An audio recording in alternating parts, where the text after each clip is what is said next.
Bonjour, je voudrais aborder dans cette vidéo la 18e apparition officiellement reconnue par l'Église. Je parle des apparitions de la Vierge Marie dans cette époque contemporaine.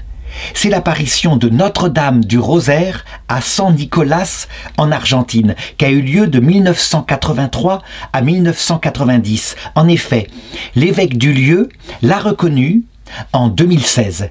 Et véritablement, même si c'est une reconnaissance encore qui est épiscopale, on peut le dire, ça s'est fait forcément en communion avec le Vatican. Même si ça correspondrait, si on était dans la proclamation d'un saint, à l'étape de la béatification, la canonisation étant donnée à l'Église universelle. Alors, je voudrais faire 3 vidéos pour bien expliquer ce qu'est cette apparition parce qu'elle a un sens extrêmement profond. Je crois qu'elle rentre dans ces apparitions très limpides, à l'image de celle de la rue du Bac, celle de Fatima et celle de Lourdes, où les voyants ont été canonisés. En effet, la voyante, qui est une femme âgée à l'époque de 46 ans quand ça a commencé, qui maintenant est très âgée, je suis en 2022, elle a dépassé les 80 ans, eh bien c'est une évidence pour moi, elle sera un jour canonisée. Et cette limpidité, le choix de la Vierge envers une personne très humble, très obéissante, limpide, eh bien permet qu'il n'y ait pas, je dirais, ces traces de conflit, je dirais de dureté, comme c'est le cas à l'apparition de la Salette, ou même dans celle qui n'est pas encore reconnue, mais qui est à l'étude de Medjugorje, où là, en plus, il y a des évêques très durs, des évêques qui condamnent parfois. C'est le cas à Medjugorje, ce qui met un climat de conflit.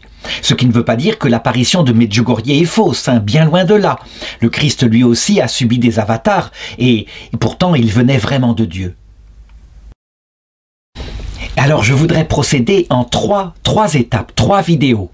La première qui va décrire, je dirais à peu près les 10 premières apparitions, là où se met en place le message avec la Vierge qui se présente. La seconde qui va étudier les 1800 apparitions qui ont suivi, 1800 messages où la Vierge se fait pédagogue de la petite voyante. Et véritablement, c'est d'une grande richesse. Alors, je ne pourrais pas aborder les 1800 messages, mais au moins un panel en le commentant, parce que le sens profond, spirituel et même eschatologique, c'est-à-dire préparation à la vie éternelle, est très important. Et puis, la 3e vidéo, je voudrais aborder le génie de cet évêque du lieu, cet évêque qui a fait les choses intelligemment, en accompagnant le pèlerinage, d'abord, avant même la reconnaissance, un accompagnement pastoral. Et c'est sans doute ce qui a servi de modèle au pape François, qui vient du même pays, et qui, lui, a décidé à un moment donné qu'il fallait aussi accompagner avec un évêque, Monseigneur Hauser, le pèlerinage de Medjugorje, sans du tout inférer la reconnaissance finale, mais parce que on ne peut pas abandonner ainsi des milliers de pèlerins à n'importe quel courant. Alors, première étape, abordons les événements. Que s'est-il passé? D'abord, il faut comprendre le contexte. Nous sommes en 1983. Il y a en Argentine une junte militaire, plutôt d'extrême droite, en tout cas, nous sommes en pleine période de guerre froide, qui est plutôt du côté des anticommunistes et qui utilise des moyens féroces pour s'imposer. Ça veut dire que sa grande crainte, c'est évidemment que le Parti communiste, qui a un grand pouvoir en Amérique du Sud à cette époque-là, y compris chez les catholiques avec la théologie de la libération, ne prenne le pouvoir. Et donc, pour cela, on impose une règle très forte avec des choses arbitraires, comme des opposants considérés comme d'extrême gauche qui sont enlevés, qui disparaissent, qui sont parfois exécutés. Évidemment, ce pouvoir est contesté, forcément. Il faut se souvenir de ces bastions-là. L'URSS ne tombera définitivement et ne montrera la vraie nature du communisme que 6 ans plus tard, en 1989. Si bien que la junte militaire, pour essayer de réunir autour de elle le peuple, décide d'attaquer l'île des Malouines. Une île située où il n'y a pas beaucoup d'habitants, mais qui appartient à l'Angleterre, où il y a surtout des pingouins et quelques habitants. Mais du côté de l'honneur national, c'est quelque chose de fort, et ça marche au début. Ça veut dire que le peuple suit son gouvernement, mais Margaret Thatcher en Angleterre décide de ne pas se laisser faire. Elle envoie la flotte de guerre, et la guerre va durer très peu de temps. l'armée argentine va être vaincue, ce qui va avoir un retournement terrible, à savoir que la junte militaire va perdre le pouvoir aux élections suivantes, à peine un an plus tard. Donc, alors qu'on en est là, au point de vue du contexte politique, où se situe la ville de San Nicolás de los Arroyos, où va avoir lieu l'apparition? Eh bien, elle se situe à 220 km au nord-ouest de la capitale de l'Argentine qui s'appelle Buenos Aires. Voici une carte qui indique à peu près les lieux.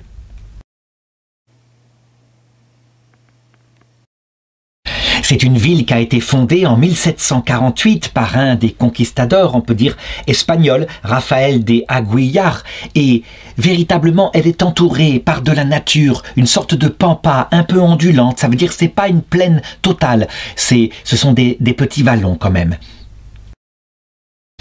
En 1983, c'est une ville d'à peu près 140 000 habitants et elle est le siège d'un évêché avec à sa tête Monseigneur Dominique Salvador Castaña, dont on va le voir. C'est un évêque priant, mais aussi très solide théologiquement, avec les pieds sur terre, mais une vie spirituelle. Les deux ensemble se mêlent et c'est quelque chose de très important.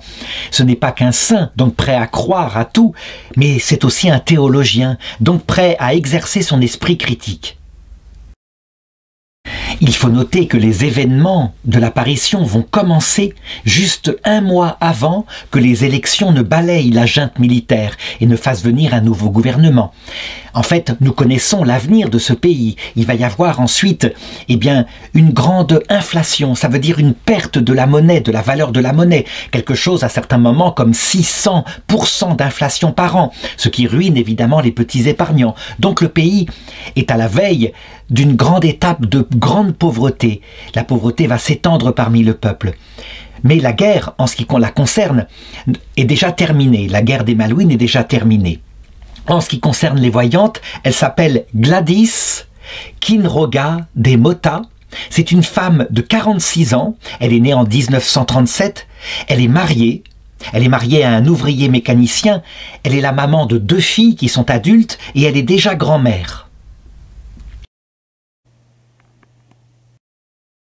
C'est une femme très simple qui n'est pas beaucoup allée à l'école, qui a à peine le certificat d'études, qui sait un petit peu écrire, un petit peu compter, qui s'occupe vraiment avec beaucoup de tendresse de ses enfants, mais c'est une femme aussi très pieuse. Elle se rend à la messe, elle a une vie de prière naturelle, simple, sans état d'âme très mystique. Le récit de l'apparition que je vais faire n'est donc pas son écrit personnel, mais c'est plutôt grâce à l'enquête canonique qui sera organisée par l'évêque et dont je parlerai dans la 3e vidéo, et aussi donc par les récits qu'elle en fera à droite à gauche et qui sont toujours les mêmes. Les événements vont commencer tout doucement, un peu comme si le ciel la préparait pour ne pas qu'elle soit stupéfaite et peut-être effrayée. Le 24 septembre 1983, voici que Gladys est à sa maison et elle voit très nettement son chapelet qui est là dans sa chambre et qui est comme tout lumineux, tout brillant. C'est quelque chose de physique, de frappant. Elle en éprouve des frissons. Comment pourrait-il en être autrement? Le lendemain, 25 septembre, alors elle le dit. Pour la première fois, j'ai vu la Vierge m'apparaître. Elle était parfaitement silencieuse. Elle me regardait avec beaucoup de tendresse. Elle porte l'enfant Jésus dans ses bras. Elle est habillée avec une robe de couleur rose. C'est quelque chose de frappant. Et le rose, il faut bien le noter, c'est la couleur de la joie. C'est une couleur liturgique qui est très peu utilisée. Uniquement 2 dimanches dans l'année. Le dimanche de la joie l'étaré durant l'Avent et le dimanche de la joie gaotété durant le carême. Donc, c'est quelque chose qu'on voit par exemple aussi dans la statue de Marie-Reine Immaculée. Mais c'est peu fréquent. Et par-dessus cette robe rose, elle porte un manteau bleu, elle porte un voile blanc. Le symbolisme de ces couleurs est évidemment donné par la liturgie. La couleur bleue, c'est la couleur de la Vierge Marie pour indiquer son immaculée conception. Elle est limpide comme le ciel bleu, un ciel sans nuages. Le voile blanc, c'est aussi un symbole de sa pureté. Et les liserés dorés qui sont sur son voile indiquent sa charité. Et elle porte dans ses mains un rosaire. Et son fils aussi tient le rosaire. Et dans cette première apparition, qui va être parfaitement silencieuse, elle lui tend ce chapelet. Donc pour les personnes qui n'ont pas l'idée de ce que ça peut être, eh bien voilà un rosaire. Un rosaire, c'est donc un instrument qui sert à prier.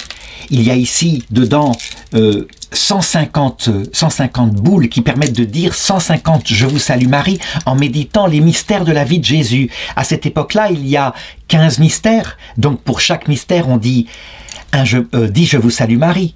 Les mystères joyeux, les mystères douloureux de la vie de Jésus, les mystères glorieux. C'est donc une prière qui, par la Vierge Marie, permet de remonter à Jésus.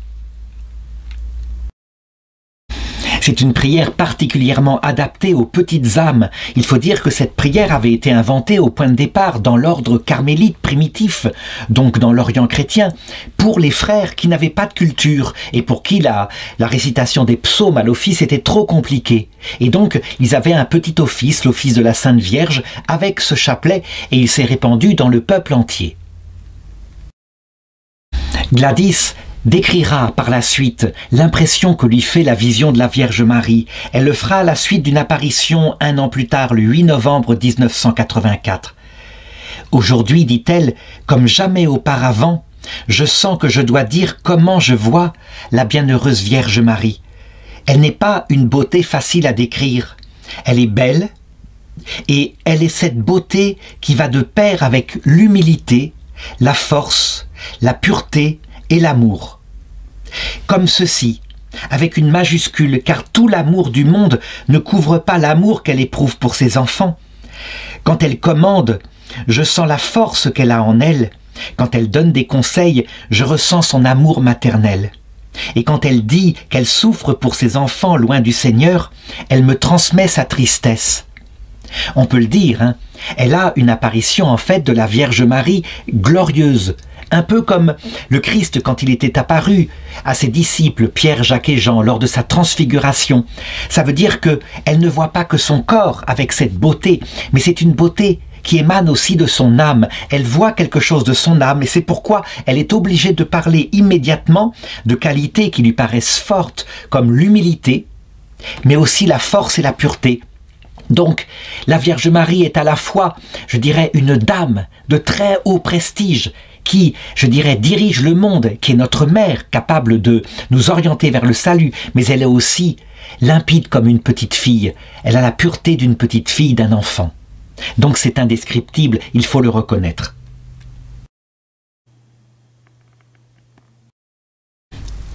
Et les apparitions vont continuer. C'est le 28 septembre qu'a lieu la 3e apparition et encore une fois, la Vierge est silencieuse. Et elle éprouve des émotions. Ça veut dire que quand il émane d'elle de la tristesse, eh bien la tristesse se communique à Gladys. Quand il émane d'elle de la joie se communique à Gladys. C'est comme une communion, comme si elle pénétrait par la vision qu'elle en a dans son âme. Entre-temps, la nouvelle de ce qu'est en train de vivre Gladys est en train de se répandre parmi ses voisines. En effet, alors qu'elles sont chez elle, eh bien, elles sont témoins, elles, en même temps qu'elles, de ce chapelet qui est suspendu au-dessus de son lit et qui est en train de s'illuminer. Et l'une des dames qui a du bon sens dit « Ah ben, si nous l'avons vu, ça veut dire que, manifestement, là c'est factuel, il faut qu'on dise le chapelet ensemble. » Et donc elles vont créer, à partir de ce jour-là, un petit groupe d'amis qui disent le chapelet chaque jour. L'apparition suivante, toujours silencieuse, a lieu le 7 octobre 1983. C'est le jour de la fête de l'Église catholique de Notre-Dame du Rosaire. Et là, la Vierge Marie lui montre un sanctuaire. Et Gladys comprend immédiatement que manifestement, la Mère de Dieu désire qu'on lui construise un sanctuaire, qu'elle désire habiter ici, parmi les hommes de sa ville. Ce qui est étonnant, c'est qu'il faut remarquer comment Gladys, 46 ans, eh bien, elle est comme en communion immédiate avec les intentions de la Vierge, elle les comprend, sans que la Vierge ait besoin de parler. Et ceci doit nous indiquer que manifestement, c'est une contemplative. Peut-être que ça ne serait pas arrivé à d'autres personnes qu'elle. Et c'est alors que va arriver la 6e apparition, le 13 octobre 1983. C'est très important de remarquer la date. C'est la date du miracle du soleil qui a eu lieu en 1917 à Fatima. Et là, pour la première fois, la Vierge va parler. En tout cas, on le voit dès le début, il y a un lien entre cette apparition et celles qui ont eu lieu en Europe bien avant. Je lis le message de la Vierge. Chaque mot est à étudier, je vais le commenter juste après. D'abord, elle lui dit « Tu as été fidèle, ne crains pas, viens me trouver, et avec moi, la main dans la main, tu feras un long chemin. » Là, on y voit évidemment une parole qui est adressée à nous-mêmes. C'est nous-mêmes qui sommes invités à faire cela. On y reconnaît d'ailleurs la parole de Jésus à la croix. Jésus, voyant sa mère et près d'elle, son disciple qu'il aimait, dit à sa mère « Voici ton fils » et aux disciples « Voici ta mère ». Et dès cette heure-là, le disciple la fit sienne. Les protestants prétendent que Jésus s'est juste occupé de la retraite de sa mère, tout en disant que, Jésus avait des frères et sœurs aînés. Donc il ne voit pas la contradiction, alors que Saint Jean était un adolescent. Manifestement, le disciple que Jésus aimait, c'est nous, et c'est nous qui sommes visés. Nous devons faire de Marie notre mère spirituelle, qui nous conduira au ciel. C'est ça le long chemin qu'elle indique. Ensuite, la Vierge continue et elle dit « Beaucoup de cœurs n'acceptent pas mon invitation à la prière et à la conversion. Voilà pourquoi le travail du diable est en croissance et en expansion. L'humanité est en train de tomber dans une autodestruction progressive. Il vous appartient de fixer vos yeux et votre cœur sur Dieu. » Là, il me faut encore commenter et remarquer que dans toutes les apparitions précédentes, systématiquement, le message de la Vierge se résumait à ces deux mots, prière, pénitence. Alors, on les comprend mal, mais en fait, ils font référence à toute l'expérience bimillénaire, en particulier celle des moines du désert, qui comprirent que pour s'approcher de Dieu, il fallait deux pieds. Il fallait évidemment le pied de l'amour de Jésus-Christ, l'amour du prochain, c'est fondamental. C'est une religion de l'amour et elle se vit dans la fréquentation par la prière. Ça veut dire que le cœur à cœur avec Dieu se fait comme cela.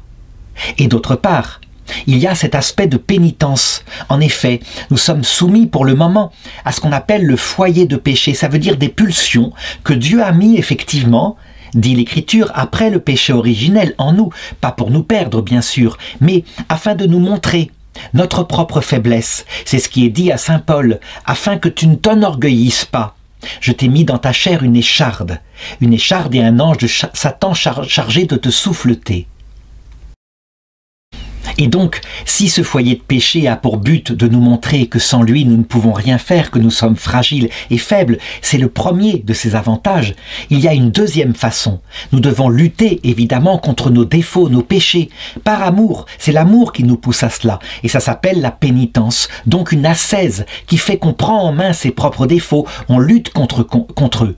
Et cet équilibre entre l'amour qui donne le sens à tout, et puis l'ascèse qui permet de marcher vers Dieu en collaborant au salut, voilà l'équilibre de la vie chrétienne.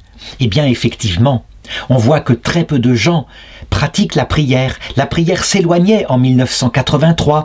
Les gens étaient pris de plus en plus par les activités mondaines, la télévision, etc. Quant à faire des efforts sur leurs propres pulsions, ça disparaissait aussi. Ce qui fait que peu à peu, on voyait l'humanité qui glissait dans une vie de plus en plus matérialiste, adonnée au plaisir de la terre, s'installant sur la terre comme si c'était le lieu permanent et définitif de leur séjour, avec un oubli progressif de Dieu. C'est étonnant de constater comment c'était beaucoup plus efficace que dans les pays communistes où là il y avait une lutte farouche contre la foi à travers des persécutions et du coup les gens se raidissaient et retournaient à la foi. Non, c'était dans les pays libres, les pays occidentaux où la méthode fonctionnait beaucoup plus, comme si l'être humain se laissait glisser peu à peu dans la perte de sa vie spirituelle. Alors quand la Vierge dit « l'humanité est en train de tomber dans une autodestruction progressive », est-ce qu'elle vise une autodestruction qui aboutira à la guerre mondiale, à la guerre nucléaire éventuellement, donc une autodestruction physique?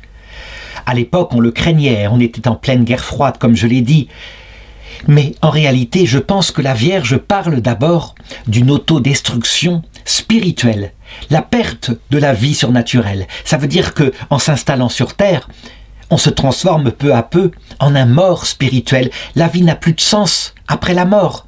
Quand on est centré sur la terre, et on le voit par exemple avec tout un clergé de cette époque-là, en Europe occidentale, quand on ne pense qu'à cela, eh bien, finalement, on oublie que la vie éternelle est le but de cette existence. La Vierge Marie conclut son discours en disant « Je veux guérir mes enfants de cette maladie qu'est le matérialisme, une maladie qui en fait souffrir plusieurs. Je veux les aider à découvrir le Christ, et je veux leur faire connaître que le Christ l'emporte sur tout. » Donc, le matérialisme, qu'est-ce que c'est? C'est la croyance qu'il n'y a que la vie terrestre. Le chapitre 2 du livre de la sagesse le décrit bien. Qu'est-ce qui prouve qu'il y a une vie après la mort, dit ce chapitre 2? Rien. Personne n'est revenu de l'au-delà. Donc, profitons de la vie, cueillons la fleur de la jeunesse avant qu'elle ne se fane, carpe diem. Il faut remarquer que c'est vers cette période-là qu'est sorti le film Le Cercle des Poètes Disparus, qui donne au monde et à la jeunesse en particulier cette sagesse-là, carpe diem, parce qu'il n'y a pas de vie après la mort. Et la conséquence dans le livre de la sagesse, c'est « persécutons les justes, ceux qui sont là, qui nous rappellent qu'il y a un bien, un mal, ils sont devenus par leur seule présence une sorte de reproche vivant. » En réalité, la Vierge décrit bien ce mécanisme-là, que souvent on interprète comme une espèce de complot, alors que c'est un glissement dans une métaphysique où on ne croit plus en l'éternité. Et du coup, il faut être logique. Eh bien, si on veut être équilibré, on cherche à se donner du plaisir sur terre avant que n'arrive la mort. Quand elle dit « une maladie qui en fait souffrir plusieurs », c'est que, en fait, s'il n'y avait pas dans notre cœur une aspiration au tout autre, à un sens de la vie, si nous étions par exemple avec un cœur comme celui des chiens, des chats, des lapins, nous serions parfaitement heureux, avec la nourriture, la boisson, un peu de loisir entre nous. Nous serions éternellement heureux sur terre, mais ça ne marche pas comme cela. Il s'avère que l'homme possède une âme spirituelle qui est comme un vase fait pour recevoir Dieu, les saints, les anges, la vie éternelle de ceux qui l'aiment. Et si ce vase est vide, ce vase spirituel, eh bien, il s'en résulte une famine. Et quand elle dit qu'il beaucoup souffre de cela, elle veut viser évidemment les angoisses. Le fait qu'on se tourne vers des psychiatres, des psychologues, atteint, dit le livre de la sagesse, d'un mal étrange, dont les médecins eux-mêmes ne peuvent pas nous guérir, puisqu'ils sont atteints du même mal. Et comme ils ne savent pas que ça vient de l'absence de Dieu, dans le cœur humain fait pour cela, ils ne comprennent pas, alors ils cherchent une cause physique en donnant des médicaments, ou une cause dans la petite enfance. En fait, c'est une soif du sens profond à la vie, de la sagesse. Et la sagesse, c'est Jésus-Christ. C'est lui, le Verbe, qui est venu nous raconter pourquoi nous sommes sur terre. Lorsque la Vierge conclut « Je veux les aider à découvrir que le Christ, donc c'est lui, la sagesse, le Verbe éternel qui s'est fait chair, et je veux leur faire connaître que le Christ l'emporte sur tout. » Voilà ce qu'elle veut dire exactement. Les hommes seront malheureux, en famine spirituelle, dans une autodestruction qui touche le fond de leur âme tant qu'ils n'auront pas gardé le Christ dans leur cœur. Alors je voudrais m'arrêter ici un moment tout de même. Peut-être que certaines personnes qui écoutent cette vidéo se posent une question en disant « Mais alors, notre mère, la Vierge Marie, si c'est le cas, pourquoi est-ce qu'elle ne donne pas tout simplement une apparition à tout le monde, maintenant, pour bien montrer qu'on fait fausse route, qu'il y a une vie éternelle? Ça serait beaucoup plus simple. Est-ce qu'elle ne prend pas le risque que certains se perdent, en tout cas se perdent sur terre dans des malheurs terribles? Là, pour le coup, pour répondre à cette question, il faut se remettre dans le contexte de toute la théologie. Il faut savoir que la vie terrestre que nous sommes en train de vivre actuellement est une première étape de notre purification. En tout cas pour ceux qui se sauveront. Certains, évidemment, résistant à tout, obstinément refuseront l'évangile, c'est le péché contre l'Esprit Saint.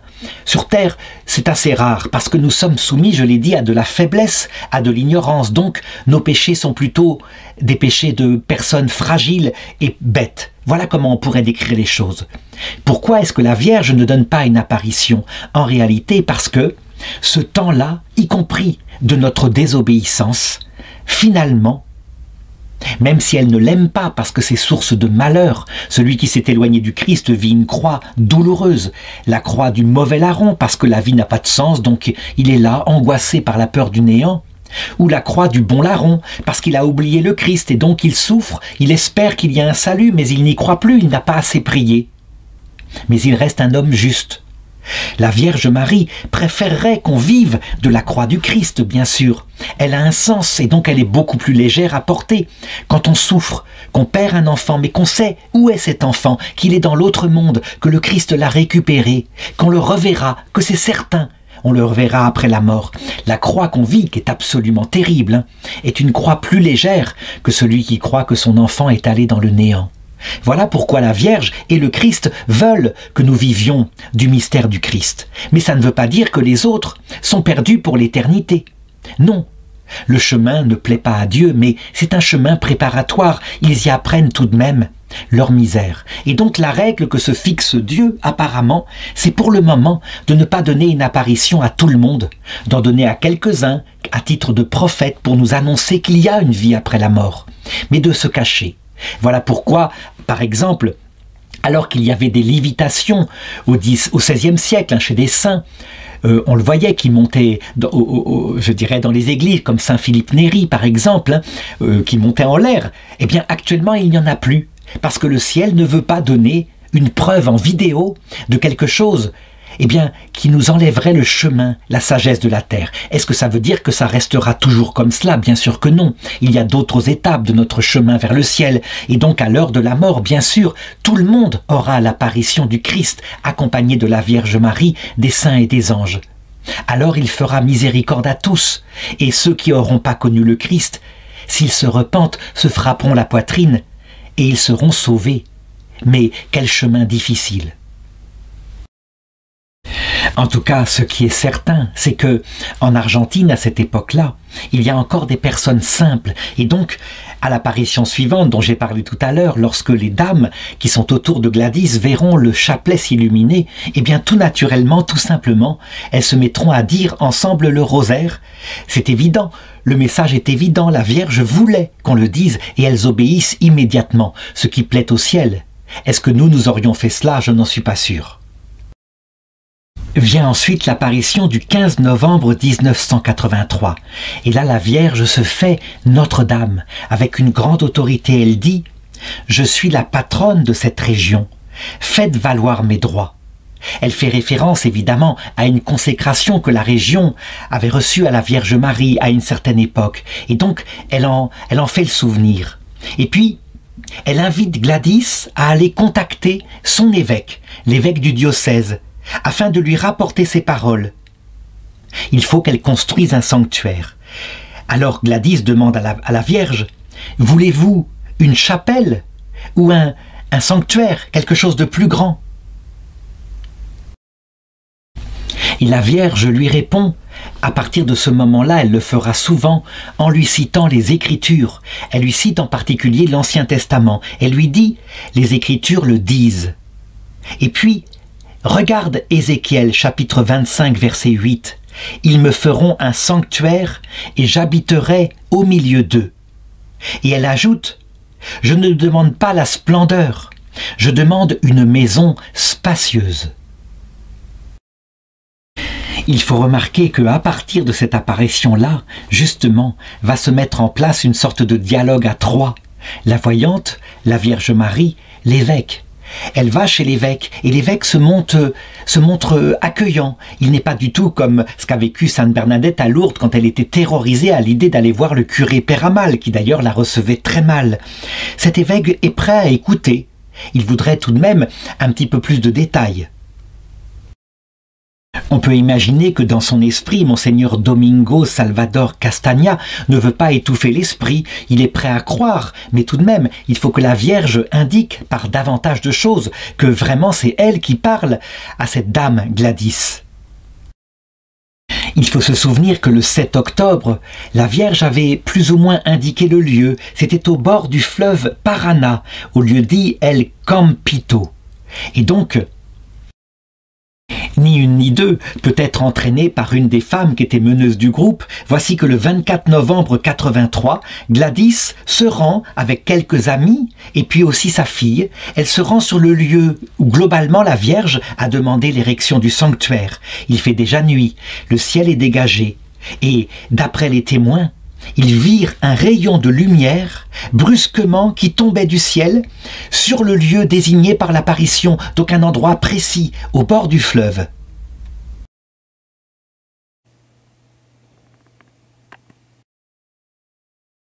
Les femmes diront que ce signe s'est reproduit plusieurs fois, donc elles marquent le lieu.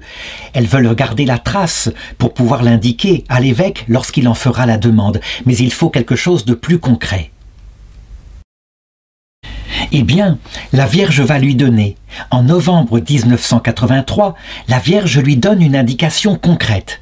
Il y a, lui dit-elle, une statue de Notre-Dame du Rosaire qui est présente, qui est remisée dans un des clochers de la cathédrale à San Nicolas. Et cette statue, elle a été bénie par un pape, lui dit-elle.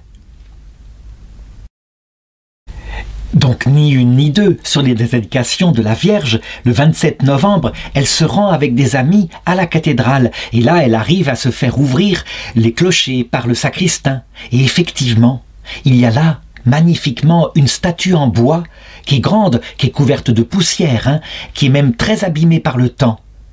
Et elle ressemble, c'est étonnant, trait pour trait à l'apparition, en tout cas par les vêtements qui sont là. Voici une photo de la statue telle qu'elle a été restaurée, bien sûr. À l'époque, elle était fendue, desséchée par les intempéries, etc.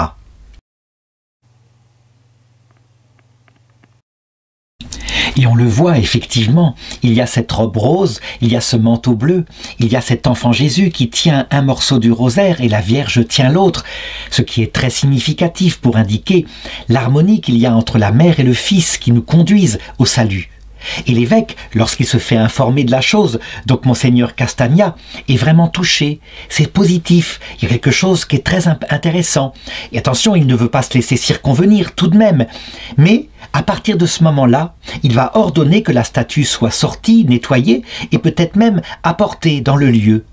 À partir de ce moment va commencer le pèlerinage. Ça veut dire qu'une foule de gens, ayant entendu parler des événements, se précipite vers le lieu.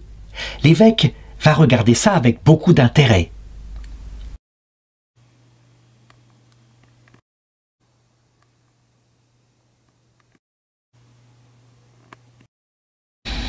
J'ai dit que je parlerai dans la 3e vidéo de l'enquête canonique qu'il lance à ce moment-là et qui est extrêmement intelligente et souple. Vraiment, c'est un homme de Dieu. Toujours est-il que maintenant, je voudrais tout de même parler du chapelet, l'importance du chapelet. Ça paraît être une dévotion parmi d'autres dévotions. Et c'est vrai, elle a été sans doute inventée par des moines au 7e, 8e siècle, quelque chose comme cela.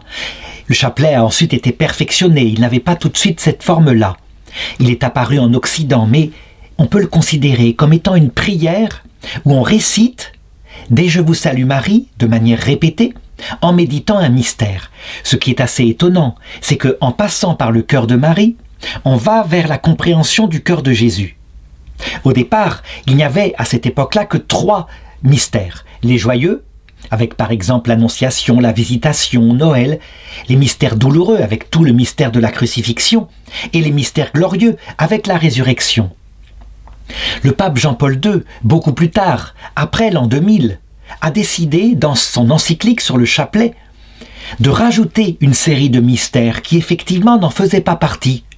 Les mystères lumineux, qui regardent avant les mystères douloureux, juste après les mystères joyeux, qui regardent les messages principaux que Jésus nous a donnés tant qu'il était sur la terre, comme par exemple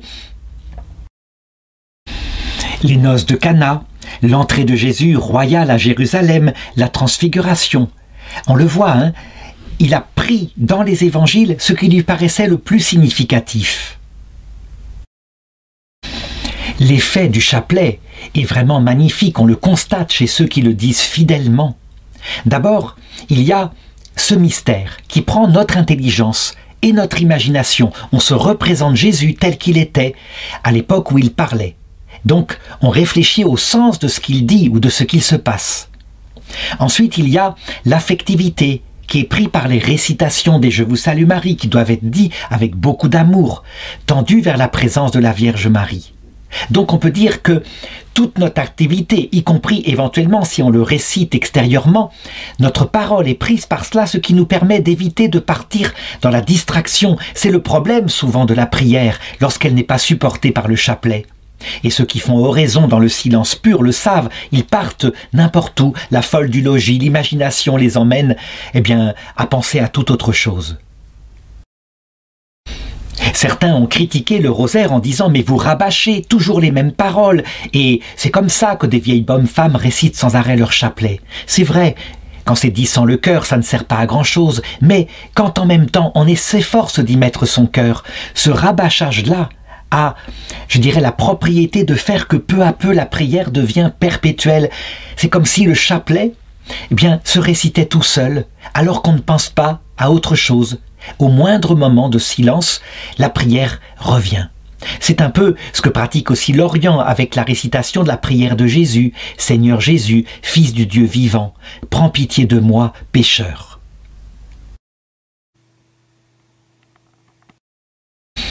Certaines personnes ont critiqué l'initiative du pape Jean-Paul II en disant de quel droit il change quelque chose qui est peut-être millénaire. En réalité, il est tout à fait possible d'adapter le chapelet avec la méthode de l'adapter pour pouvoir méditer depuis l'alpha, c'est-à-dire le début, jusqu'à l'oméga. L'alpha, c'est quoi? C'est la Trinité. L'oméga, c'est l'entrée plus tard, et ce n'est pas encore réalisé dans la vision béatifique. Par exemple, je voudrais donner ici un chapelet qui est particulier avec sept mystères, plutôt 7 grands groupes de mystères, qui permet de le dire une fois par jour, un chapelet, et donc d'établir une vie de prière avec la Vierge Marie, où on part de la création des anges, d'Adam et Ève, pour terminer par ce qui nous arrivera après cette vie. C'est tout à fait possible de suivre cela, l'essentiel étant de le faire avec la Vierge Marie. Et je dirais, quand on voit la Vierge Marie dans cette apparition qui donne à Gladys des textes de l'Ancien Testament, on le voit. Elle voudrait qu'elle devienne intelligente pour la foi, qu'elle ait compris les mystères, depuis le début, donc la Trinité, jusqu'à la fin. Donc, je donne ce chapelet particulier, qui permet aussi, certainement, de ne pas exagérer. Certaines personnes qui ne sont pas dans la vie monastique disent chaque jour un rosaire complet, donc actuellement c'est 200 « Je vous salue Marie », et parfois c'est beaucoup trop. Non, il faut être capable, avec un père spirituel, de mesurer le temps de sa méditation, de manière à ce que ce soit porté avec le cœur. Et c'est vrai, un chapelet, 50 « Je vous salue Marie ». Donc, un des groupes de mystères chaque jour, sur 7 jours de la semaine, ça peut être très bien. Donc, je publierai à la suite de cette vidéo sous la description cette possibilité de chapelet dans la ligne de Jean-Paul II, ouverte au mystère entier de la révélation du début à la fin.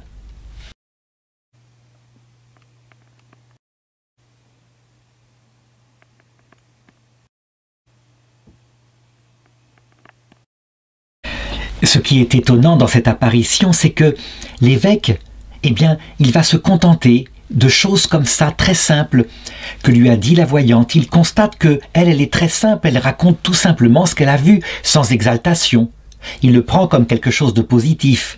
On sait que certains évêques demandaient un grand miracle, comme par exemple, dans l'apparition de Guadalupe, des fleurs qui poussent en plein hiver. Et il les obtint. Lui ne demande pas cela, il est simplement attentif. Et je pense que la Vierge Marie bénit son attitude. La preuve, il aura ces signes tout de même. Par exemple, après la fin des apparitions, le 4 juin 1991, les apparitions se terminent en 1990. Gladys, elle a une dernière apparition dans un songe. Et voilà que la Vierge lui indique l'endroit où il y a une source miraculeuse, comparable à celle qui est apparue à Lourdes. Elle y va donc le lendemain en suivant l'indication, alors que le sanctuaire a déjà été bâti, ce qui veut dire que l'enquête canonique est terminée. Et effectivement, la source jaillit, et elle jaillit jusqu'à maintenant, et je parlerai du nombre de miracles qu'elle a effectués, attirant des gens de toute la région.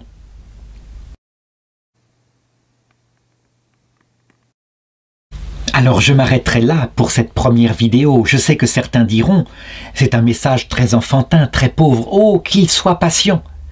Dans la prochaine vidéo, je montrerai l'enseignement extrêmement précis, profond, théologique, suivi au jour le jour, que la Vierge Marie va donner à Gladys et donc à nous. Et donc c'est une Vierge docteur de l'Église qui apparaît ensuite.